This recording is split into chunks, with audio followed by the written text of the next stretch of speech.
Onde estão as crianças? Muito bem, tenho uma missão para vocês, prestem bastante atenção para mim, ok? A missão é uma missão muito especial. Eu imprimi algumas folhas ali, uma das folhas tem os 12 apóstolos, tá? E vocês vão pintar, quem já sabe ler vai poder ler o nome dos apóstolos, tá? Um recurso didático para vocês aprenderem o nome dos 12 apóstolos que Jesus escolheu, tá bom? Em outras duas, tem isso mesmo, seu Azaf, muito obrigado. Em outras duas, tem um desenho muito legal, de um momento muito especial na vida da igreja, que é quando o Senhor Jesus chama alguns pescadores, que também são pecadores, né? Para serem pescadores de homens, que é exatamente a mensagem de hoje, tá bom? Então vocês vão pintar os 12 apóstolos, ler todos os nomes, vocês vão pintar também o outro desenho, e eu gostaria também de lançar um outro desafio para vocês. Vocês vão virar uma dessas páginas, ou até pegar uma página em branco, e vocês vão desenhar o texto bíblico que nós vamos ler hoje, na pregação de hoje, tá bom? Quero que vocês imaginem o Senhor Jesus chegando no Mar da Galileia, que na verdade era um lago, eu vou já explicar isso, tá bom? Ele encontrando os pescadores ali, André, Simão Pedro, depois João, depois Tiago, e chamando-os para seguir a Jesus e serem todos eles pescadores de homens.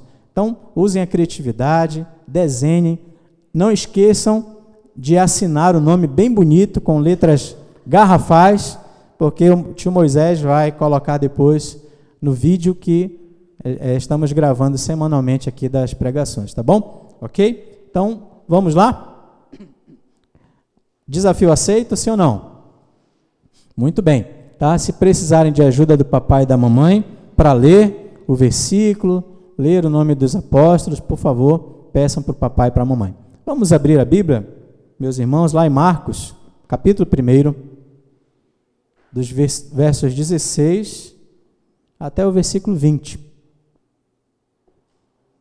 Marcos, capítulo 1, versículo 16 até o versículo 20.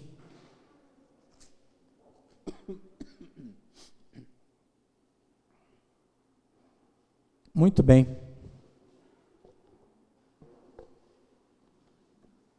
Marcos, capítulo 1, versículo 16 até o versículo 20. Diz assim a palavra do Senhor.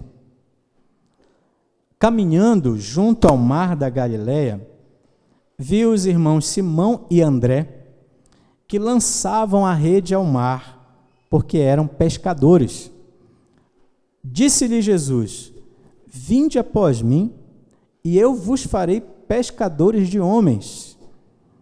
Então eles deixaram imediatamente as redes e o seguiram. Pouco mais adiante, viu Tiago, filho de Zebedeu, e João, seu irmão, que estavam no barco consertando as redes. E logo os chamou. Deixando eles no barco a seu pai Zebedeu com os empregados, seguiram após Jesus.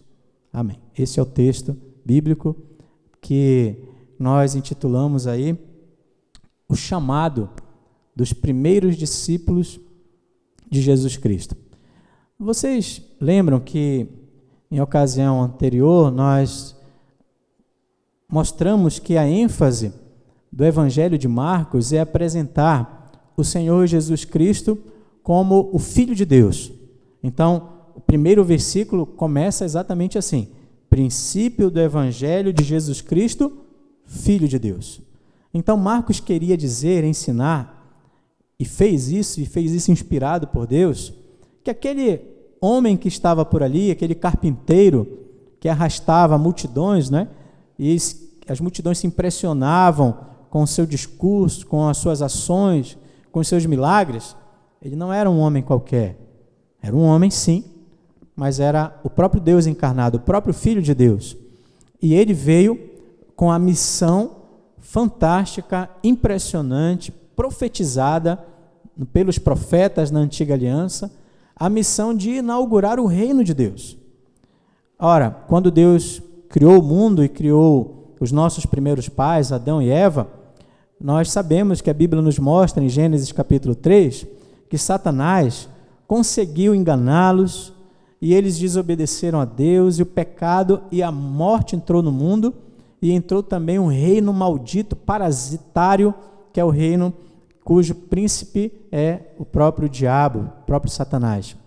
E agora, Deus não deixou de reinar, ele é soberano sobre toda a sua criação, mas agora ele envia o filho dele, ele profetizou a respeito disso, que viria o Messias, o justo, o Filho de Deus, para pôr direito na terra, para anunciar justiça, fazer justiça em todas as nações e restaurar aquele reino para si, para a glória de Deus.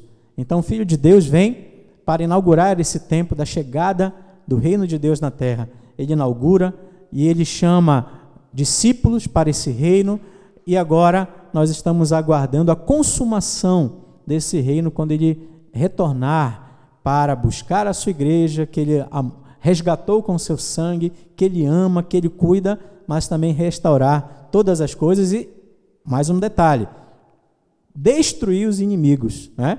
O diabo, os demônios, os adoradores da besta serão lançados no fogo do inferno, manifestando para que todo olho possa ver, enxergar a glória do Messias, o poder soberano do Filho de Deus. E Deus, o Pai, vai ter a alegria de reinar através do seu Filho por toda a eternidade. Então, meus irmãos, vocês perceberam que o texto continua nos falando a respeito do Filho de Deus e nos mostra que João Batista, que foi profetizado também, deu testemunho a respeito dele e falou do poder dele, da grandeza dele. João Batista não se sentia digno de sequer tocar nas sandálias de Jesus. E ele disse, olha, o que vem após mim, ele sim é grande, é maior que eu, e ele vai batizar com água e vai batizar com o seu Espírito. Aí nós temos a narrativa bíblica que mostra, meus irmãos, que Jesus foi batizado por João Batista.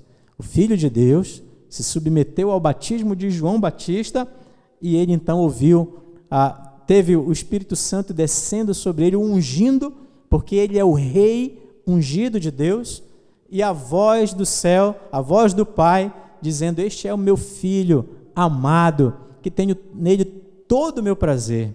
Meus irmãos, este é o Filho de Deus, é o rei que chegou para reinar para sempre, e ele começa demonstrando o seu poder e a sua glória no momento, na batalha, no campo de batalha, e o Espírito Santo leva ele para o deserto, para ele enfrentar o demônio, o príncipe desse reino maldito e parasitário, né? Reino parasita que devastou a humanidade e a criação. E a Bíblia nos mostra que o Senhor Jesus venceu as tentações do diabo, né? E nós vimos, vocês prestaram atenção, nos versículos 12 e 13 do capítulo 1, esse episódio, a narrativa que nos mostra quando Jesus foi tentado. E nos versículos seguintes, nós temos o quê? O rei pregando. Observem, leiam comigo o versículo 14 e 15, por favor. Depois de João ter sido preso, foi Jesus para a Galiléia, pregando o evangelho de Deus, dizendo, o que ele disse? Observem, o tempo está cumprido e o reino de Deus está próximo. Arrependei-vos e crede no evangelho. Então, chegou o tempo está cumprido. E o reino de Deus, é interessante, né? O reino está próximo, ele veio para inaugurar esse reino. O rei está ali, está entre nós. E o reino de Deus, com toda a sua consumação, está chegando, está próximo. E Jesus então prega o evangelho, chamando pecadores ao arrependimento e à fé. Arrependei-vos e crede no evangelho. Então vejam qual o conteúdo da pregação do rei. Qual a mensagem do reino de Deus? A mensagem do reino de Deus é que o reino chegou. E a mensagem do reino de Deus é um chamado para que pecadores se arrependam dos seus caminhos de impiedade, se voltem para Deus, mas se voltem para Deus com fé verdadeira, com humildade, com humilhação, para servir a esse Deus, servir a esse Rei que se chama Jesus Cristo, o Filho de Deus. Aí agora nós chegamos nesse texto que nós acabamos de ler. Esse texto impressionante, que fala que esse rei chama discípulos para segui-lo. O rei, com toda a sua autoridade absoluta de Filho de Deus, chama discípulos para que esses discípulos o sigam. E é interessante, não apenas isso, esses discípulos também recebem da parte dele a missão de chamar outros pecadores para seguir ao rei também. Ele então demonstra sua autoridade de rei, vocacionando, chamando discípulos para o serviço solene, urgente no reino de Deus. E esse texto nos mostra isso. Vamos perceber a ocasião? Vamos perceber, por exemplo, vamos olhar, perceber o tempo que isso aconteceu. Versículo 16 diz assim: caminhando junto ao mar da Galileia, viu os irmãos Simão e André, que lançavam a rede ao mar, porque eram pescadores. Então, aí o texto bíblico nos fala mar da Galileia, né? Que na verdade, meus irmãos, era um lago, tá? Se vocês olharem o texto correlato lá de Lucas, no capítulo 5, vocês vão perceber que na verdade é um lago. Esse mar também é chamado de lago de Genezaré. Era como era chamado o lago, era um grande lago que tinha ali 19 quilômetros de extensão, 10 quilômetros de largura, e era chamado de mar de Tiberíades, ou também o mar da Galileia. E é interessante que o nosso rei Jesus foi chamar os seus primeiros discípulos na Galileia. A Galileia que era desprezada pelos judeus, a Galileia que era tida como uma região que era predominantemente gentílica. E o Senhor Jesus vai chamar os seus discípulos ali, exatamente ali, naquele lugar, naquela região de desprezo, naquela região que ninguém esperava coisa boa vir de lá. E ele está lá, e ele está chamando também quem? Os grandes da sociedade, os grandes intelectuais da sociedade. Será que é isso? Não. Ele está chamando homens simples, homens comuns. Ele está chamando pescadores, empresários da pesca. E ele está ali, e ele olha para aqueles homens e os chama para o serviço do reino de Deus. E o texto bíblico é muito curioso, que diz que eles lançavam rede ao mar, não é? Porque eram pescadores. Então, era um dia comum, numa região comum, e há um chamado solene, mas esse chamado é para homens comuns, homens simples, homens da vida, do dia a dia, da lida.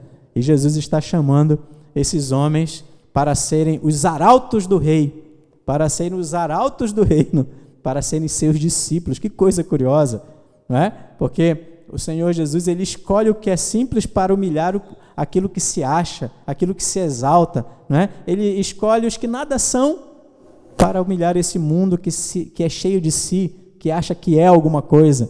E ele chama, então, a homens simples, homens comuns. Ah, mas ele não chama homens de grandes deste mundo? Sim, Paulo, por exemplo, fariseu, com muita nobreza, um homem intelectual, foi chamado também. Mas aqui o propósito é mostrar como o Senhor Jesus quer chamar homens simples para o serviço. Homens simples, homens e mulheres, pessoas comuns para servir ao rei na causa do reino de Deus, tá? Uma coisa curiosa, meus irmãos, eu quero mostrar uma coisa para vocês que, bem, eu acho que é bem interessante, eu acho que traz muita riqueza a gente saber de uma coisa aqui nesse texto. Marcos, né? João Marcos não está preocupado em dizer os detalhes, mas eu gostaria de mostrar para vocês um detalhe curioso a respeito desse chamado. Não foi a primeira vez que Jesus se depara com André, Simão Pedro, Tiago e João. Isso já tinha acontecido, tá? O texto não se preocupa em dizer, mas eu quero apresentar para vocês isso, tá bom? Vamos lá para o Evangelho de João, capítulo 1.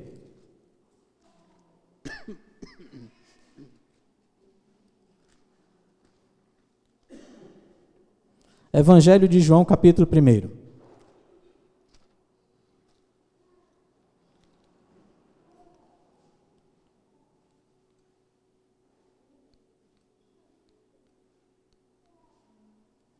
Obrigado. Evangelho de João, capítulo 1. Vejam, meus irmãos, a partir do versículo 35. Vejam aí, que diz assim: no dia seguinte qual? No dia do batismo, né? Os versículos anteriores de João está falando do batismo. Então, no dia seguinte após o batismo, olha só o que aconteceu. Estava João outra vez na companhia de 2 de seus discípulos. Quem era esse João aqui? João Batista. Então, João Batista estava na companhia de 2 de seus discípulos. Sabe aquele João Batista que batizou Jesus? Ele tem discípulos. Esses 2 discípulos estavam com ele. Agora veja o que acontece. E vendo Jesus passar, disse: eis o Cordeiro de Deus. Os 2 discípulos, ouvindo-o dizer isto, seguiram Jesus. E Jesus, voltando-se e vendo que o seguiam, disse-lhes: que buscais? Disseram: Rabi, que quer dizer mestre, onde assistes? Respondeu-lhe Jesus: vinde e vede. Foram, pois, e viram onde Jesus estava morando, e ficaram com ele aquele dia, sendo mais ou menos a hora 10ª, 4 horas da tarde. Quem era? Versículo 40. Era André, o irmão de Simão Pedro, um dos 2 que tinham ouvido o testemunho de João e seguido Jesus. Então, João Batista batizou Jesus. No dia seguinte, Jesus está passa por João Batista novamente, e João Batista está com 2 discípulos, um deles era André, o outro possivelmente era João, que ele, por uma questão talvez de humildade, não diga que se tratava dele. Então, Jesus passa por João Batista diz: eis o Cordeiro. E André e João não pensam 2 vezes, seguem Jesus. E o texto, meus irmãos, continua dizendo assim, versículo 41. Versículo 40. Era André, o irmão de Simão Pedro, um dos 2 que tinham ouvido o testemunho de João e seguido Jesus. Ele achou primeiro o seu próprio irmão Simão, a quem disse: achamos o Messias, que quer dizer Cristo. E o levou a Jesus. Olhando Jesus para ele, disse: tu és Simão, o filho de João, tu serás chamado Cefas, que quer dizer Pedro. Então, meus irmãos, o que aconteceu? Vejam só, uma curiosidade. Vamos lá, tem um mapa aqui. Uma curiosidade. Bem aqui é Jerusalém. Não sei se dá para vocês lerem daí. Aqui é Jerusalém. João Batista estava batizando aqui no deserto da Judéia. E ele batizava em Betânia. Então, esse episódio aconteceu aqui, mais ou menos. Próximo a Jerusalém. Próximo ao deserto da Judéia. O texto de Marcos fala que Jesus estava passando aonde? No Mar da Galileia. Aqui em cima. Esse aqui é o Mar da Galileia. Esse aqui é o Rio Jordão. Então, que coisa curiosa. Aqui no deserto, aqui nessa região de Betânia, Jesus, após o seu batismo, passa por João Batista e arrasta com ele os discípulos de João Batista. Era assim que era para ser. E João Batista aponta: eis o Cordeiro de Deus, e eles seguem o Mestre. E quem eram esses discípulos? Era André e João. E André imediatamente fez o quê? Correu para chamar Pedro.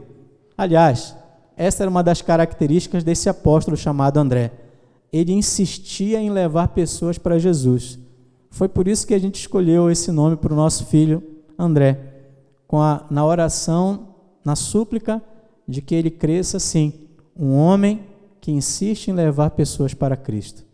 E todas as vezes que André aparece, é mais ou menos assim, levando pessoas para Cristo. E ele correu para Pedro, o irmão dele, e disse: achamos o Messias, achamos o Salvador, achamos o Rei prometido. Vem conosco, vem para cá, vamos lá conversar com ele. Então, esse foi o encontro de Jesus com André, Simão Pedro, João e possivelmente também Tiago. Meus irmãos, 1 ano depois, muito tempo se passou, e vocês perceberam lá no texto de Marcos que João Batista havia sido preso, e agora Jesus sobe para o Mar da Galileia. Ele vai fazer o seu quartel-general naquela região dos gentios. E ele vai exatamente, diretamente naquela empresa de pesca, havia uma sociedade entre João, Tiago, André e Pedro. Era uma empresa de pesca. E ele vai lá chamar os discípulos. Quando você lê Lucas capítulo 5, você vai ver que eles eram sócios. Tá? Então, aquela região era uma região de pescadores. Tem um historiador que diz que no Mar da Galileia dava para ver mais de 300 barcos de pesca ancorados e indo para um lado e para o outro, trazendo peixes frescos. Então, era uma região marcada pela pesca, e esses homens de Deus aí, que tiveram esse primeiro encontro com Jesus, esse primeiro encontro salvador, lá atrás, quando estavam junto de João Batista, possivelmente eles tinham dado um tempo da empresa, eles deixaram a empresa por um tempo e foram ver quem é esse João Batista que está pregando no deserto, arrastando multidões, ele está falando do Messias, e correram para lá com sede de ouvir o Evangelho, de saber a respeito do Salvador. E quando João Batista apontou, ali está o Cordeiro, eles não pensaram duas vezes, foram até Jesus para ver onde ele estava morando, conversaram com ele, ouviram o Evangelho da boca do Salvador, e creram e se alegraram. E André imediatamente foi chamar o seu irmão: achei o Messias, achamos ele. E depois foram pescar novamente. Tiveram esse encontro Salvador com o Senhor e foram pescar. Mas eles faziam parte do plano do Salvador. E Jesus vai para a Galileia e insiste em reencontrá-los, porque agora ele tem um chamado muito especial para fazer para eles. E aí vocês agora percebem a força do texto de Marcos, né? O Senhor Jesus, caminhando junto ao Mar da Galileia, viu os irmãos Simão e André que lançavam a rede ao mar porque eram pescadores. Disse-lhe Jesus: vinde após mim, e eu vos farei pescadores de homens. E o que eles fazem, meus irmãos? O texto diz, versículo 18: então eles deixaram imediatamente as redes e o seguiram. O Cordeiro de Deus, o Messias prometido, está nos chamando para segui-lo integralmente. E eles não pensaram duas vezes. E mais na frente, o texto diz que Jesus andou um pouco mais adiante, e viu Tiago, filho de Zebedeu, com João, seu irmão. E eles estavam no barco, estavam se preparando para ir pescar, consertando as redes. E logo os chamou, deixando eles no barco a seu pai Zebedeu com os empregados, seguiram após Jesus. Então, da mesma maneira, Tiago e João não pensaram duas vezes. Imediatamente deixaram o seu trabalho, a sua pesca tão fundamental, tão essencial, para atender o chamado do Salvador que eles haviam conhecido há 1 ano, lá no deserto da Judéia, nos dias da pregação do grande profeta João Batista, que apontou para Jesus e disse: ele é o Cordeiro. Este aí é aquele que eu falei que é maior do que eu não sou digno de desatar a sandália dele, que vai batizar vocês com água e com Espírito. Ele é o Messias, ele é o Filho de Deus, vocês devem seguir a ele. E eles fizeram exatamente isso. E é maravilhoso isso, porque esse texto nos fala da autoridade de Jesus. Quem é este que tem autoridade para chamar as pessoas, e a sua palavra é tão poderosa, que quando chega no coração de quem ele chama, larga tudo para seguir a ele. Ele é Jesus, é o Filho de Deus. Aquela voz que estava ali na criação, fazendo todas as coisas. A Bíblia diz que todas as coisas existem, e sem ele nada do que existe poderia existir. Está aqui agindo de maneira soberana, também chamando discípulos para o seu poderoso reino. E eles largam tudo para seguir o seu Messias, o Salvador. Então, é maravilhoso esse texto, porque nos mostra que o Filho de Deus, ele chama pecadores para o seu reino. E mais, ele dá uma missão. Ele dá uma missão fantástica, uma missão prazerosa, uma missão maravilhosa, nobre, nobilíssima, que é fazer com que esses homens sejam pescadores de homens. E essa é a grande missão da igreja. A igreja que estava nascendo ali, né, a igreja neotestamentária, a igreja no período da Nova Aliança, ela está nascendo, e os primeiros discípulos que são chamados, o Senhor Jesus já deixa claro que eles não estão sendo chamados para brincar, para passar tempo, para se divertir nesta vida, para fazer da vida deles o que eles bem entenderem, que eles deveriam ser responsáveis por dar sentido às suas próprias vidas. Não, a missão deles deveria ser pescar homens. Eles deveriam lançar a rede de outra maneira. Eles deveriam agora pescar um outro tipo de pescaria. Eles deveriam pescar homens. Os peixes são os homens. A rede é a pregação do Evangelho. E o mar é o mundo. E eles agora deveriam anunciar o Evangelho por todo lugar, anunciando que o reino chegou, anunciando que pecadores deveriam, como eles, também se arrepender, deveriam também ter fé no Filho de Deus, anunciando que aquele homem que foi levantado naquela cruz, que mudou para sempre a história, que ressuscitou ao terceiro dia, é o Filho de Deus, e ele reivindica para si os corações dos homens, e ele quer seguidores, e ele tem chamado os seus servos, os seus discípulos, através da poderosa pregação do Evangelho. E quando essa voz atinge o coração, a pessoa não pensa duas vezes. Ela segue o seu Senhor. Não existe no Evangelho, não existe na pregação bíblica verdadeira esse negócio de dê uma chance para Jesus. Porque quando essa voz toca no coração, tudo é lançado para trás. Nada mais tem valor. Quando essa voz transforma o coração, a pessoa descobre o maior tesouro e descobre que se seguir a Cristo, tem tudo o que precisa. Descobre sentido, descobre identidade, descobre a vida eterna, descobre um grande tesouro. Meus irmãos, esse é o nosso texto de hoje. É um texto que nos mostra que o Filho de Deus chama pecadores. Vinde após mim.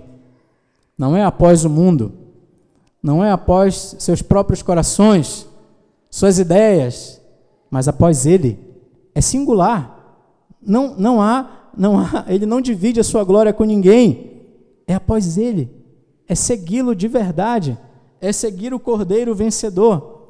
E o texto nos diz que Ele faz dos seus discípulos pescadores de homens. Ele trabalha nas nossas vidas, não apenas nos dando salvação, a salvação que é gloriosa, mas a nos transformando para que possamos nós também, meus irmãos, alcançar outros corações para a glória de Deus. Pessoas que estão aí nesse mundo, sem esperança, sem sentido, sem alegria, desesperados, nos vícios, enfrentando, não sabendo o que fazer com a culpa, não sabendo o que fazer com seus pecados, muitos deles, milhares, seguindo os falsos deuses, as ideologias fantasiosas, mentirosas. E nós somos chamados, então, para lançar a rede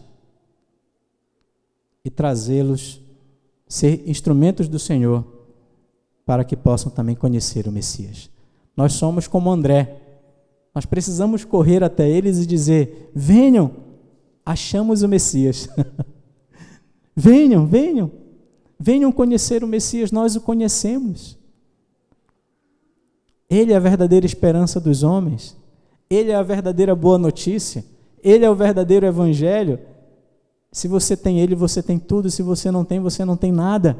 Venham conhecer a Jesus. Isso é maravilhoso, porque Jesus quer discípulos que tenham sede e vontade de buscar outros discípulos lá fora, arrancando-os do mal, do pecado, do reino do diabo e trazendo-os para o reino do Filho de Deus. Essa é a nossa missão, meus irmãos. Esse é o grande alvo nosso. Esse é o chamado do discipulado. Seguir integralmente o Senhor. Alguns seguirão realmente, como eles, depois são chamados também para o apostolado. E aqueles homens humildes e simples serão lançarão os fundamentos da igreja, como está lá em Efésios. Eles então se dedicarão integralmente ao ministério da palavra.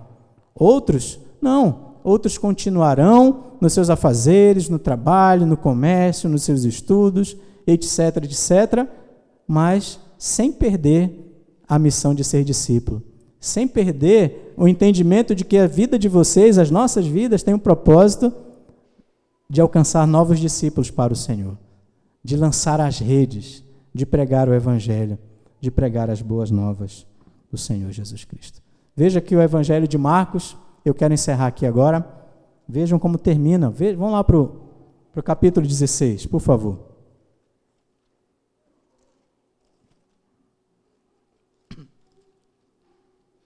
Capítulo 16, versículo 15.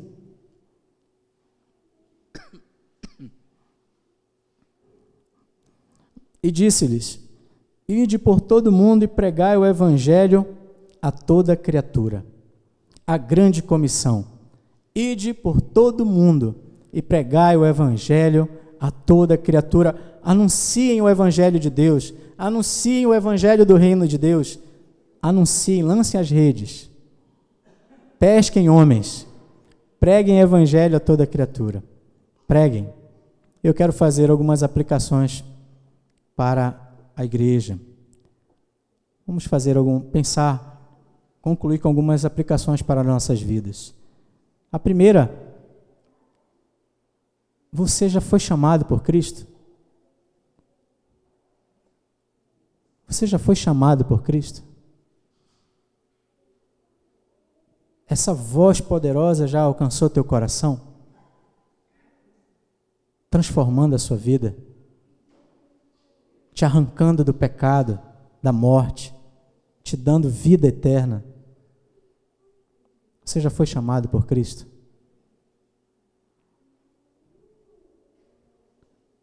Isso é muito importante. Você jovem, adolescente, você já atendeu a esse chamado? Você já fez a sua profissão de fé? Você já desejou o batismo, por exemplo? O batismo não salva, é verdade, mas ele é um sinal de que você é um discípulo, de que você atendeu o chamado, de que você quer esse selo da aliança. Você já fez a sua profissão de fé? Você já tomou a sua própria decisão por Cristo, dizendo assim: eu atendo, eu pessoalmente, eu não estou falando da fé dos meus pais, eu não estou falando da fé dos meus responsáveis, eu estou falando da minha fé. Esta é a minha decisão. Eu jogo fora tudo, eu deixo a pescaria para trás, eu sigo Ele. Eu quero segui-lo, eu quero servi-lo, eu quero amá-lo, eu quero viver para Ele. Você. Eu não estou perguntando de outra pessoa, estou perguntando de você. Você já tomou essa decisão? Essa voz já transformou você, já impactou você, você não consegue mais se ver fora desse grande projeto, que é seguir integralmente, viver para Cristo, deixá-lo realmente dominar a sua vida como um todo. Você já tomou a sua decisão por Cristo? Este é o grande dia, não é para deixar para amanhã. Não pense que você vai, não espere de mim um apelo e repetição e musiquinha no fundo para lhe emocionar. Não espere isso de mim, porque eu não posso desprezar a glória e o poder desse chamado, porque quando Ele chama, Ele chama. Se renda a Cristo. Entregue-se a Ele. Se submeta ao chamado dEle. Poderoso, impactante, que vai transformar a sua vida radicalmente, para sempre. Para sempre. E você que já atendeu esse chamado, glória a Deus por isso. Mas como estão os teus projetos de vida? Como estão os teus projetos de vida? Você é pescador de homens? Você é pescador de homens? Você é uma pescadora de homens? Você tem entendido isso? Que o seu chamado é para dedicação, é para adoração, é para serviço, e é para ser um instrumento de Deus, de Cristo, para alcançar outras pessoas. Você tem se preocupado com isso?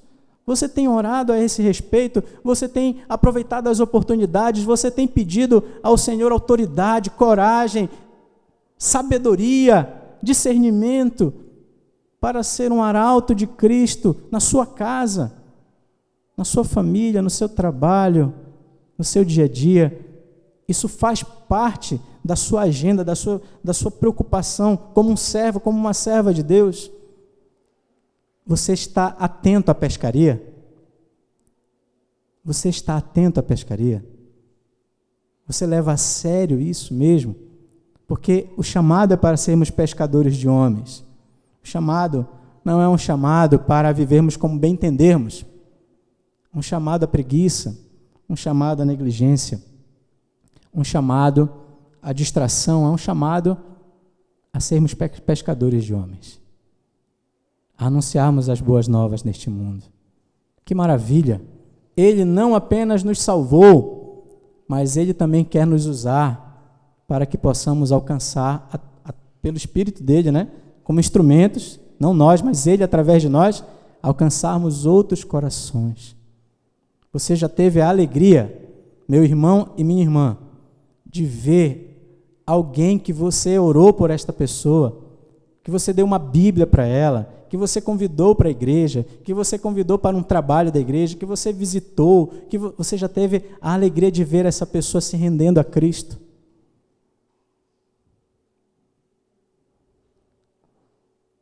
Você entende que esse é seu chamado? O que você está fazendo com esse chamado? O que você está fazendo com esse chamado? E se você tem levado a sério, cuidado. Vigie e ore, permaneça nesse propósito. Se dedique, se consagre. Glorifique o teu Salvador, teu Rei. Será que esse Rei é digno da sua dedicação? Será que ele é digno da sua dedicação? Será que ele é digno do seu esforço? Se é que podemos falar de esforço, comparado ao que ele fez por nós. Será que ele é digno? Será que ele realmente é digno das suas desculpas? Será que ele realmente é digno das suas desculpas? Será que o que você está dizendo para o Senhor Jesus, o Cordeiro que tem a voz soberana e que te chama para o serviço, o que você está dizendo a Ele? Você está largando as redes e seguindo Ele imediatamente? Será que Ele é digno disso? Como você tem se colocado diante do seu Senhor? Isso é para a gente pensar, refletirmos, meus irmãos, sobre a nossa profissão de fé, sobre esse discipulado. Será que nossos filhos estão olhando para nós e dizendo: olha, isso é algo muito sério, olha como meu pai se dedica, isso é importante, sim, olha como a minha mãe tem fome e sede disso, de servir a Cristo, de falar de Jesus para as pessoas. Será que nós estamos imprimindo neles esse testemunho de que não há nada mais importante, mais solene, mais fantástico, mais prazeroso do que atender com seriedade, com zelo a esse chamado? O que nós estamos fazendo das nossas vidas? Quem somos nós? Que nós possamos meditar sobre isso seriamente. Eu queria que você fizesse uma lista de pessoas, que você orasse por elas, que você visitasse essas pessoas, compartilhasse o Evangelho com elas. Muitas delas estão aí precisando de esperança, todas elas, mas algumas estão conscientes disso, estão esperando você. Você que é o arauto, o pescador, é você. Vá lá, faça a diferença, se dedique ao Senhor. Eis-me aqui, Senhor, envia-me a mim, usa-me, Senhor, quero ser um instrumento poderoso nas tuas mãos. Usa-me, Senhor. Vamos orar, meus irmãos?